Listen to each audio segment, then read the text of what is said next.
فبأي آلاء ربكما تكذبان. کیا کام کرنا ہے بھائی؟ اور تراویح 20 رکعتیں ہیں, 8 رکعتیں بولو نہیں. حضرت عمر سے 2 روایتیں, ایک 8 والی اور ایک 20 والی, کہ حضرت عمر نے کتنی دیکھو نبی صلی اللہ علیہ وسلم نے تراویح کی کتنی رکعتیں پڑھی ہیں, کوئی بے غبار حدیث میں ہمیں اس کا تذکرہ نہیں ملتا. بس اتنا ہے کہ 3 دن پڑھی ہے, بس کتنی پڑھی ہے ہمیں نہیں پتا. یہ ہمیں حضرت عمر کے عمل سے پتا چلتا ہے, کیونکہ حضرت عمر بدعتی بولو نہیں ہو سکتے, کیونکہ انہوں نے جب جماعت سے 20 رکعتیں پڑھائی ہیں حضرت عمر نے, تو اس کا مطلب نبی نے ان 3 دن میں کتنی پڑھی تھیں. اور ایک ضعیف روایت میں اس کا تذکرہ بھی ہے کہ نبی نے 20 رکعتیں پڑھی ہیں. تو ضعیف روایت کی تائید جب خلفائے راشدین کے عمل سے ہو گئی تو وہ ضعیف بھی عملاً کیا بن گئی, صحیح بن گئی ہے وہ. تو حضرت عمر سے 2 ہیں, 8 بھی اور 20 بھی.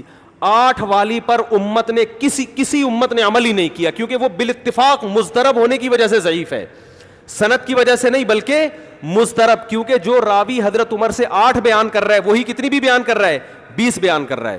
اور جب ہم صحابہ کے دور میں دیکھتے ہیں تو ہمیں سب جگہ 20 نظر آ رہی ہیں, 8 کہیں بھی نظر نہیں آ رہی. تو یہ کیسے ممکن ہے کہ حضرت عمر نے 8 شروع کی ہوں اور کوفہ, بصرہ, دمشق, شام, مصر سب جگہ 20 ہو رہی ہوں؟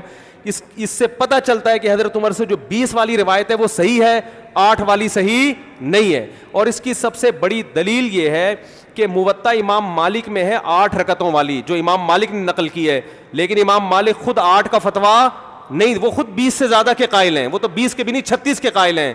تو یہ کیسے ممکن ہے کہ کتاب کا مؤلف 8 والی ذکر کر رہا ہو مگر خود اس روایت کو وہ اس پر عمل نہ کر رہا ہو؟ ان باتوں کا کسی اہل حدیث عالم کے پاس جواب نہیں ہے. ترمذی میں ایک روایت پیش کی جاتی ہے امام احمد بن حنبل سے, یہ روایت ہے کہ اس میں کوئی مخصوص عدد ثابت نہیں ہے, جتنی چاہے پڑھ لو, لیکن امام احمد کی جو اپنی اصل کتابیں فقہ کی, اس میں امام احمد کے شاگرد جو امام احمد سے ذکر کرتے ہیں وہ ذکر کرتے ہیں امام احمد بن حنبل کے نزدیک بھی 20 رکعتیں مختار ہیں. سمجھ نہیں آ رہی میرا خیال ہے بات. تبھی فقہ حنبلی میں تراویح کی رکعتیں کتنی ہیں, 20. اور امام ابو حنیفہ کے نزدیک بھی.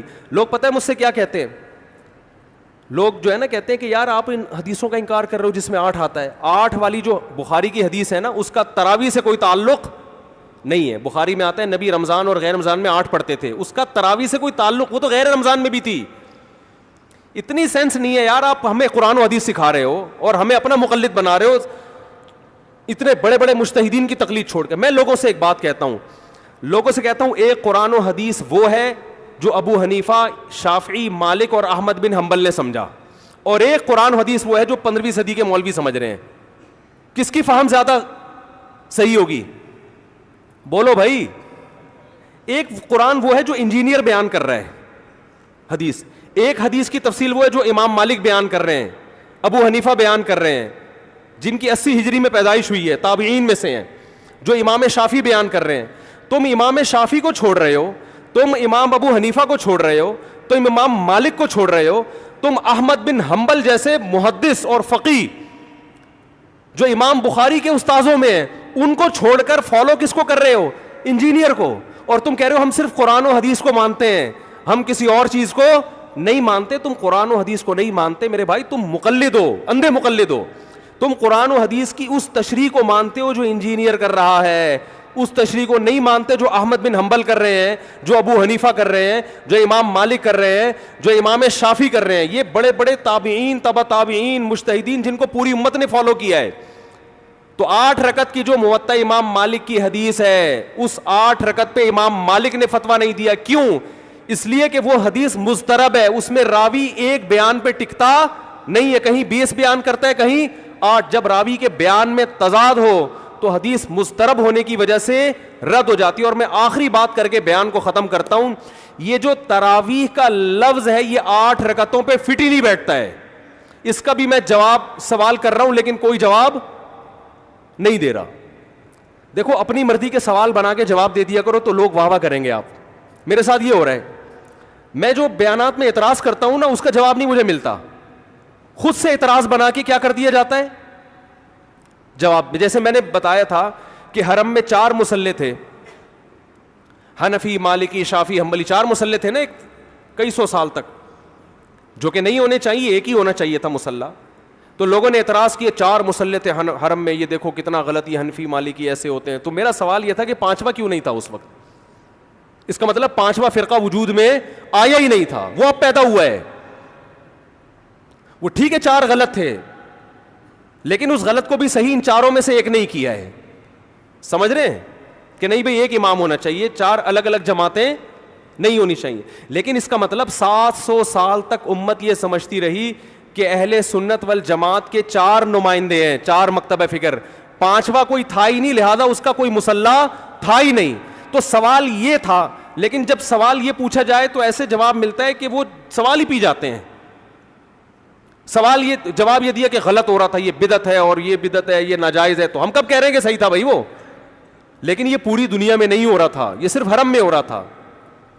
اور اس کو ختم بھی حنبلیوں نے کیا ہے کہ نہیں جی امام ایک ہونا چاہیے, سارے چاہے حنفی ہو شافعی ہو اس امام کے پیچھے نماز پڑھیں گے. سمجھ میں آ رہی ہے بات کہ نہیں آ رہی؟ تو سوال یہ تھا کہ 700 سال یا 400 سال تک امت کی نمائندگی ان 4 مکاتب فکر نے کی ہے حرم میں, 5ویں نے کوئی اپلیکیشن بھی نہیں دی. اس کا مطلب 5واں تھا ہی نہیں. اور جو آپ یہ مختلف الفاظ بیان کرتے ہو کہ امام احمد بن حنبل اہل حدیث تھے, فلاں میں اہل حدیث تھے, تو امام احمد بن حنبل اگر اس طرح کے اہل حدیث تھے تو پھر امام احمد بن حنبل کے فالوورز کو اہل حدیث کیوں نہیں کہا جاتا ہے, حنبلی کیوں کہا جاتا ہے؟ نہیں آ رہی بات میرا خیال. یہ ایسے ہی ہے جیسے جماعت المسلمین والے کہتے ہیں کہ ہم نبی کے دور سے ہیں, اور پھر بخاری میں دکھاتے ہیں جماعت المسلمین کے الفاظ. او بھائی یہ والی جماعت المسلمین نہیں تھی, یہ تو باقاعدہ آپ نے رجسٹر کروائی ہے 1975 میں. وہ جماعت المسلمین صحابہ کو جماعت المسلمین کہا گیا ہے. تو یہ جو اہل حدیث کا لفظ ہمیں پرانے وقتوں میں ملتا ہے, یہ محدثین کے لیے ملتا ہے, یہ کسی مخصوص فرقے کے لیے نہیں ملتا. پھر بھی میں اہل حدیث کو اہل سنت میں داخل سمجھتا ہوں, میں پھر بھی ان کو نہیں کہتا کہ جہنم میں جائیں گے, لیکن میں کہتا ہوں کہ آپ کم از کم اس چند 100 سال پہلے آپ پیدا ہوئے ہیں, آپ کی جماعت وجود میں آئی, ہم پھر بھی آپ کو گلے لگانے کے لیے تیار ہیں, اور ہم صدیوں سے چلے آ رہے ہیں. آپ ہمیں کیا کر رہے ہو؟ آپ ہمیں گمراہ لوگوں میں داخل کر رہے ہو. تو اسلام بہت پہلے بر صغیر میں آیا ہے, جس شکل میں آیا ہے وہی شکل ٹھیک ہے, بات کی چیزوں پر اعتماد نہیں ہوتا ہمیں.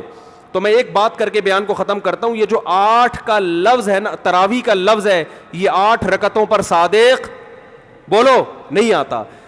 بہقی کی حدیث ہے, اور بھی روایتیں اس بارے میں, کہ اسلاف جب تراویح کی نماز پڑھا کرتے تھے, اسلاف سے مراد صحابہ تابعین, تو 4 رکعتوں کے بعد آرام کیا کرتے تھے. تو اس لیے 4 رکعت کو ترویحہ کہا گیا. کیا کہا گیا؟ ترویحہ. روح سے نکلا ہے, روح. استراحت کا لفظ سنا ہے آپ لوگوں نے, آرام. استراحت کسے کہتے ہیں؟ آرام. ترویح آرام دینا. راحت, راحت کا لفظ تو اور آسان ہے نا. ارے راحت کا لفظ نہیں سنا؟ راحت کسے کہتے ہیں؟ آپ کہہ رہے ہیں وہ اسے کہتے ہیں, ہمارے محلے میں رہتی ہے. راحت کہتے ہیں آرام, ریسٹ. استراحت, راحت. روح یروح ترویحا, باب تفعیل میں جب جاتا ہے آرام دینا.